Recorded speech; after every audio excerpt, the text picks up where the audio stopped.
Guys, katatapos lang namin sa church. Pauwi na tayo. Pauwi na tayo doon sa bus station. Nilalakad ko lang kasi dito yung papuntang bus station kasi sayang din naman yung pamasahe natin. Yeah. Ano? Yeah, tara, let's go.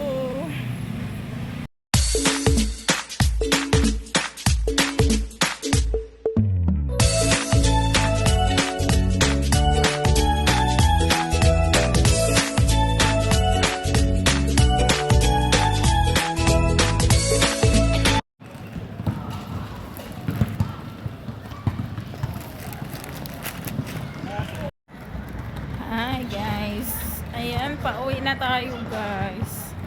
Lalakarin ko na lang galing dito sa City 1 papunta ng kung yun. Lalakarin ko na lang kasi maaga pa naman, hindi pa naman madilim. Ayan, kumain na ako dito sa City 1. Yung kinain ko pala is spaghetti at bulanghoy. Ano tawag nun? Basta something like cake siya. Yun ang iniisip ko na my birthday. Kaya nag-spaghetti ako. Nagkumain ako ng spaghetti. So yan, pauwi na tayo.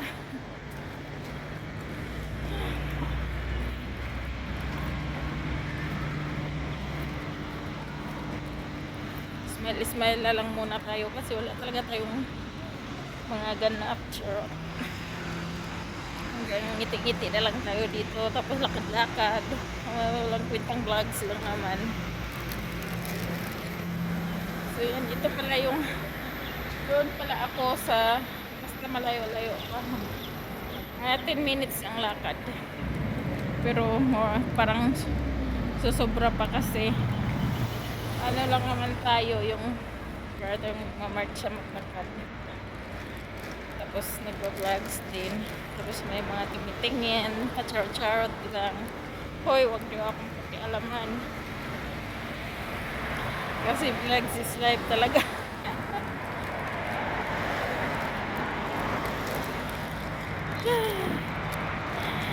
Ano pala guys, nakabili pala ako ng shoes para kay ate. Ayan, para ibang style naman yung sa kanya kasi nga nag-sale 139 na lang. Before is 499, tapos ngayon 139 na lang. Ayan.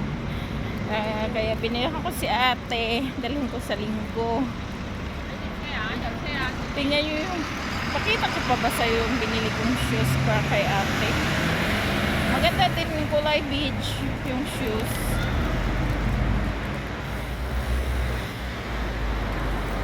Ayan. Yung parang nangangala yung kamay. Yung binili ko sa kanya is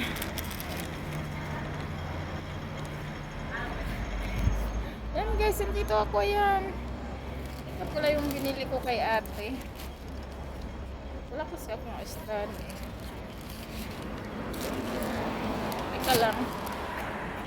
So yan, pakita ko nga sa inyo guys yung nabili kong shoes. Ito siya. Ayan, 499 original price. Tapos ano na lang siya, 139. O diba ang ganda? Matibay siya na shoes. Yung basta ang ganda yung brand. Ano kasi ito yung shoes na matibay. Kahit ilang taon pa hindi siya basta-basta masisira. Iba yung brand niya na matibay talaga, as in.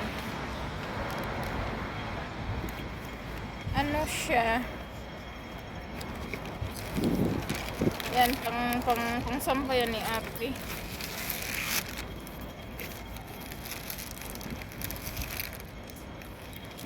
So yun ang binili ko. Tapos bakit ganun? Ano ba yung kala ko ano yung para ako nababali. So yan, walang kwentang. So yun, tumawid na ako doon sa isang stoplight. Meron pang isa dito guys.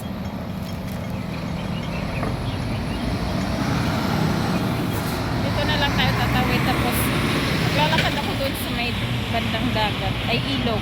So yun, nakatawid na ako doon sa pangalawang stoplight. Hindi na ako nag-vlog doon kasi nga delikado, maraming mga sasakyan. So yun guys, pauwi na tayo. Dito talaga ako naglalakad, lalo ngayon medyo malamig pa, hindi pa siya summer, spring na dito. Maglalakad tayo. Masarap kasi maglakad lalo ngayon. Grabe, inaantok talaga ako, as in yung kulang yung tulog ko palagi. Nabibilasyon ako sa kakapanood sa trending news ngayon sa atin sa Pinas. Nakakasad yung mga balita.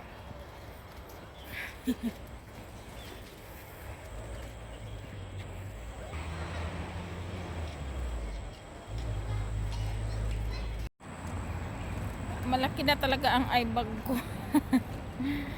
Hamakin nyo guys, ilang araw yung simula nung mga ilang araw, kaya ang laki-laki ng eye bag ko. Kung pwede palang ibenta yung eye bag ko, siguro marami na akong pera. Kasi nga ang laki na ng eye bag ko, as in grabe na. Tapos yung utak ko antok na antok. Tapos gusto ko yung matulog talaga. Tapos pero sa umaga, aga ko nagigising. Diyos ko Lord. Tapos pag may pasukan yung alaga ko, ang aga ko pa din nagigising. Kasi nga, nagluluto ako ng baon niya. Kaya, as in, parang pagod ng katawang lupa ko sa Hong Kong. Mabuti na lang yung work ko dito is magaan lang siya kasi walang ironing, as in simpleng lang, simpleng trabaho. Tapos magmarket ako, simple lang din ang mga niluluto ko kasi nga yung budgeting naman ang kung lang, stir fry lang, basta yung mga simpleng niluluto ko lang. Kaya thankful din ako kay ama kasi binigyan niya ako ng work na okay. Hindi masyadong stressful. Tapos wala masyadong work. So umaga like 10:30 tapos na akong maglinis. Tapos punta na ako ng market like umaga. Tapos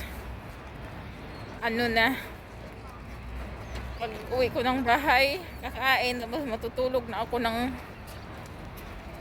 afternoon, ganyan. Tapos susundo ng alaga, ganyan lang yung daily routine ko. Yung work ko kasi hindi ako nag-a-iron, kaya medyo okay ba.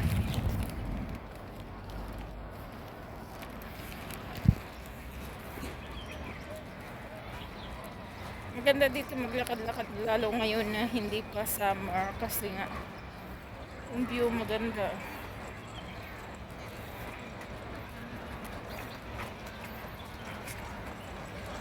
Yun guys, like mag-spring na dito, spring na talaga kasi nga yung weather. Hello. Exercise siya. Tapos mamaya kakain na naman ng marami.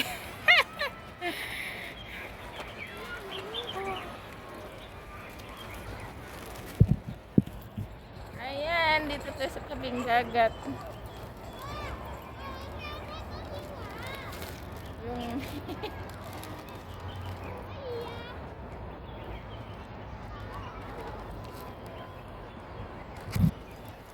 ay, nakakapagod ang iPhone.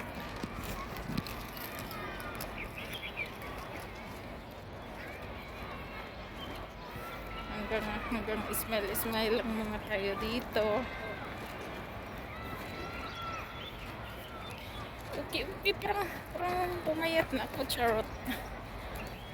Yes po, pumayat na ba ako? Pero yung buhok, parang bagong riban at char. Tingnan nyo guys, no? Parang bagong riban yung buhok ko.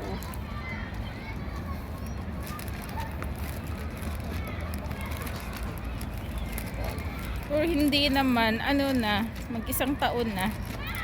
Yung buhok ko pala is nagpa-straight ako nung last July. Tapos mag-iisang taon na. Tingnan nyo guys, straight pa rin siya. Maganda pa din siya. Diba? Hair is life kasi tayo. Bahala, walang kainin. Basta yung buhok natin is charot.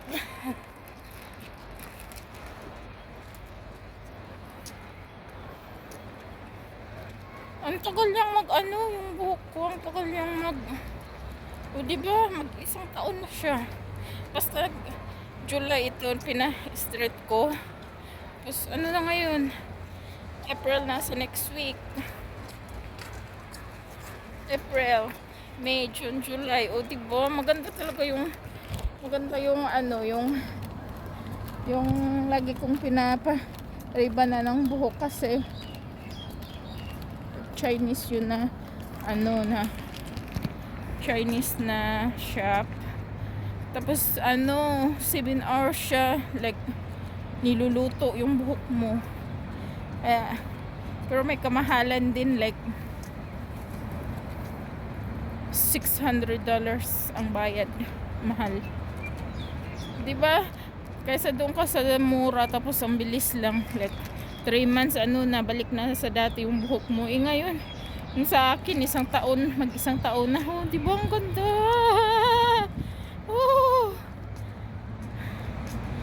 Yan. Charot. Wala lang. Tingnan guys. Yung nilalakad ko.